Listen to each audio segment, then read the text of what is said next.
Oke, selamat siang mahasiswa semester 1 ya. Hari ini materi yang saya bahas tentang komponen ekonomi mikro di dalam bisnis. Apa sih hubungannya antara ekonomi itu hubungannya dengan bisnis ya? Karena kemarin kita kan sudah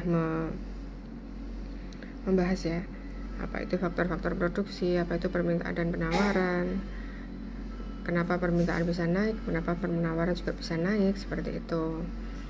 Nah, di sini interaksi antara penawaran dan permintaan barang dan juga faktor-faktor yang mempengaruhinya itu bisa dikaitkan dengan bisnis itu ya. Bisnis kan bagaimana aktivitas suatu kegiatan agar kita bisa mendapatkan keuntungan. Apa yang harus kita lakukan? Penjual itu harus survei pasar terlebih dahulu sebelum dia memulai bisnis, kan dia harus tahu dulu, dia harus menyediakan barang dan jasa seperti apa yang diinginkan oleh konsumen. Nah, di sini dalam ekonomi mikro ini dan kaitannya dengan bisnis adalah teori harga, kemudian teori produksi dan juga teori distribusi.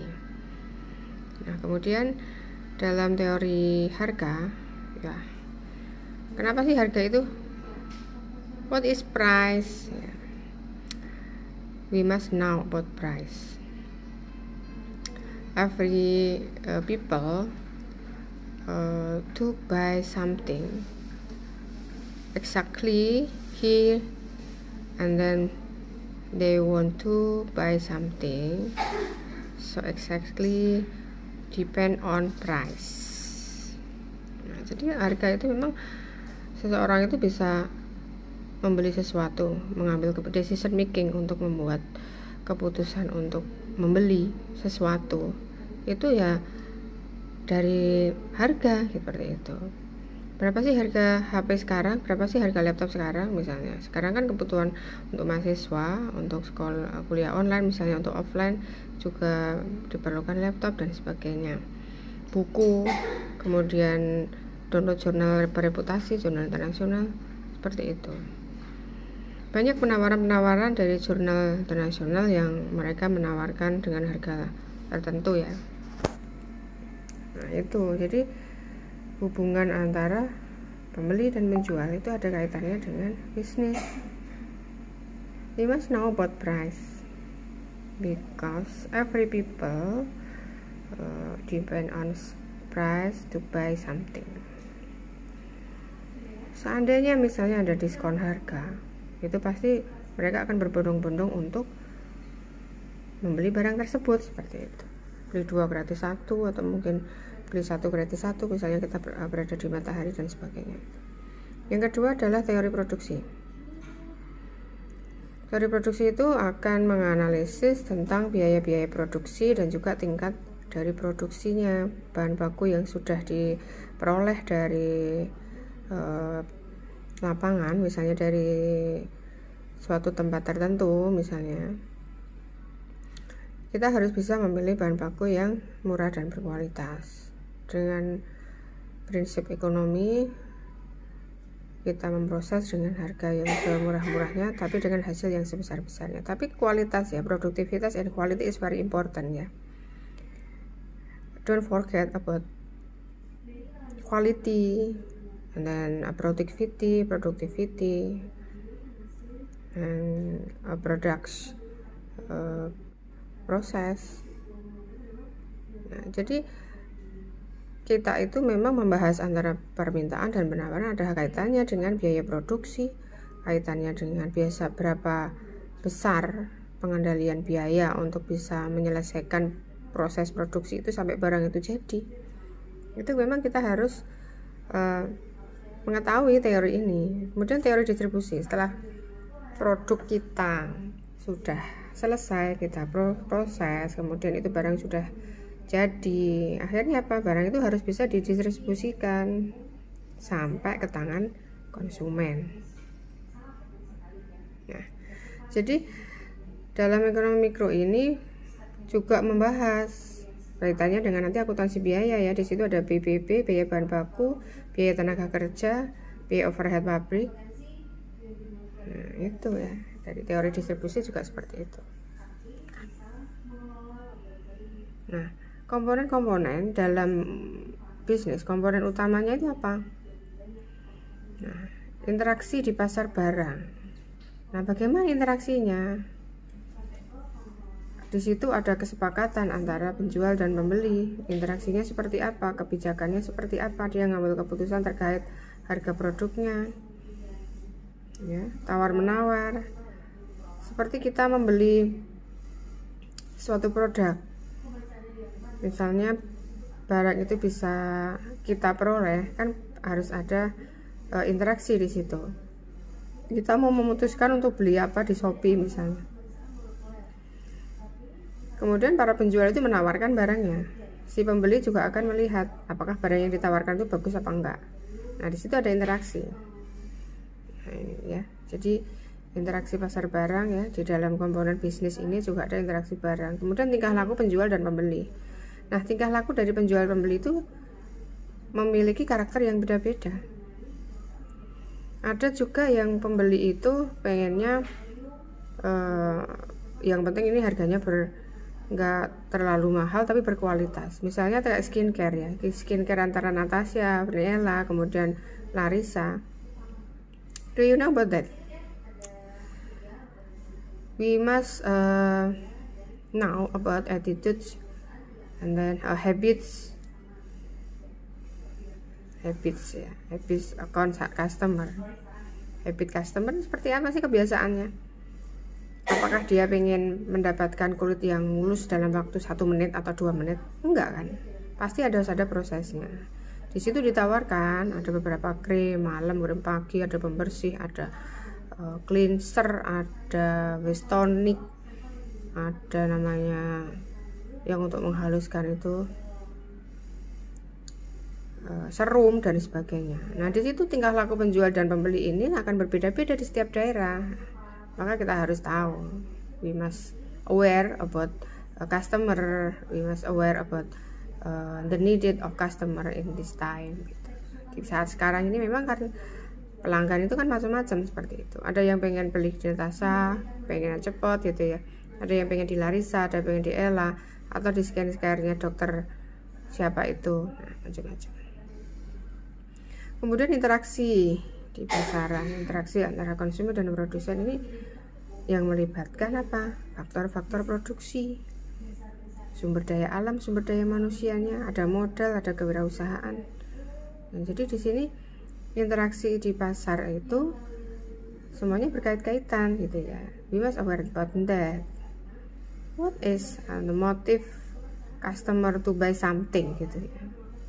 Dia punya apa? Dia pengen membeli apa? Dia mengambil keputusan itu mereka harus memikirkan dulu misalnya gitu. Nah, bagaimana peran ekonomi mikro dalam bisnis? Nah, dalam merumuskan kebijakan-kebijakan itu terkait dengan price, terkait dengan salary. Do you know about that salary and the price? Maybe you can explain about the policy, the government, the policy of governance. Bagaimana kebijakan-kebijakan pemerintah dan campur tangan pemerintah untuk menentukan kebijakan ataupun mungkin strategi-strategi yang inovatif seperti itu.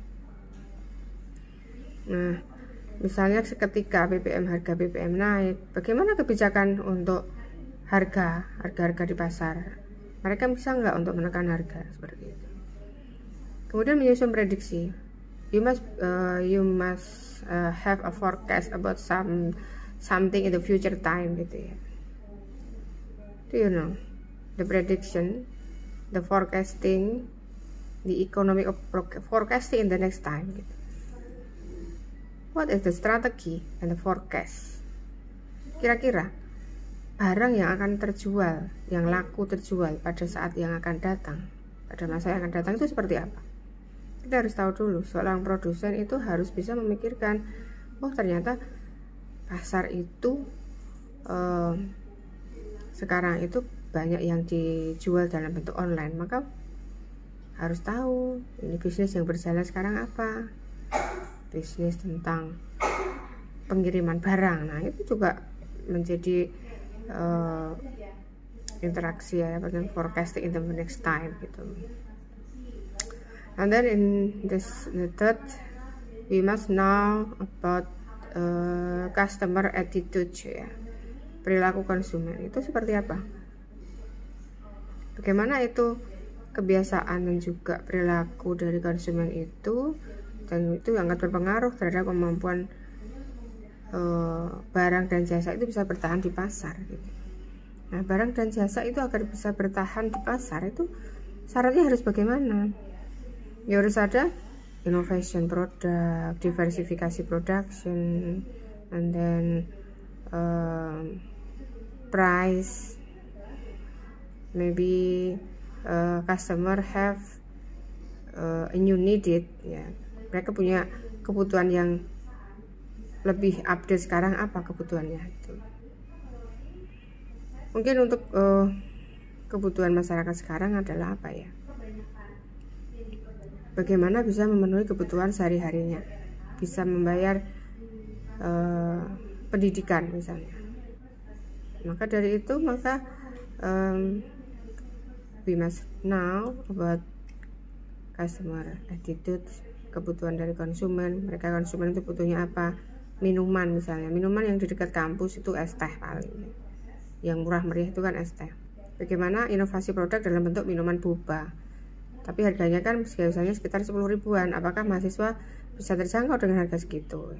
Tapi kalau harganya enak pasti juga akan laku gitu. Nah, jadi we must know about customer attitude, kemudian and habit. How about habit of customer in this time gitu. Oh, ternyata dia sukanya nasi berkat misalnya, yang asli dari Wonogiri itu. Ya udah, mungkin bisa menyediakan nasi berkat di depan kampus. Atau mungkin wedangan atau angkringan. Nah, seperti itu. Jadi we must know about the needed a customer in this time and the next time. So we should forecast about the needed in the future time. Kemudian how to increase company productivity ya. Produktivitas dari perusahaan itu bisa tercapai apa? Dengan adanya SDM yang berkualitas. How to make human resource development the quality of employers. Apa yang harus ditingkatkan? We must try to help maybe to follow education, high training in order to increase productivity of employee. Produktivitas itu memang harus bisa ditingkatkan melalui dari SDM yang berkualitas, produknya terjamin, bisa meningkatkan keuntungan yang maksimal seperti itu. Nah, ini ya, jadi memang dalam dunia bisnis ini memang tidak bisa serta-merta semuanya serba sukses secara instan, itu nggak bisa gitu. You must forecasting about the needed of customer in the future time, so we can planning about the business in this time. Maybe you can study in YouTube, maybe in Google. How about their experience? How about the experience about business? Nah, itu. Jadi kita harus melihat apa peluang-peluang yang mungkin bisa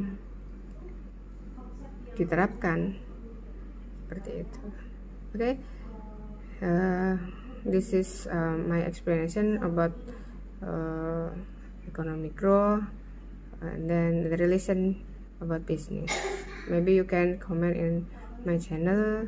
Thank you very much for your attention. See you next time. Assalamualaikum warahmatullahi wabarakatuh.